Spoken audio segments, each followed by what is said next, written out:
The scheme is differ from one village to the other village. The amount differ, and the kind of proposal differ, and the area, so the distance is quite far. Where we feel the needs that since the amount differ, especially need not to show it publicly, especially to those others. There are some who got with a small amount, they might feel bad. So the best we can do is that if the thing when we send this proposal, is better we deliver the work order direct to them. So that is how we practice to make them easy and to ease the transportation, so they don't have to spend much when it comes to just to collect the work order from the local representative or the BDOs. So we try to reach them and then hand over it to them. That is how we practice.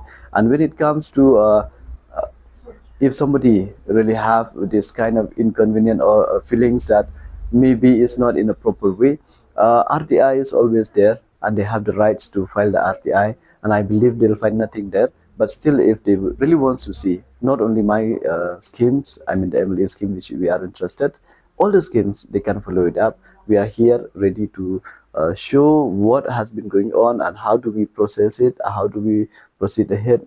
This is really is their rights. In this 7.5 years, I was blessed to have a chance to serve my people as a minister of the state.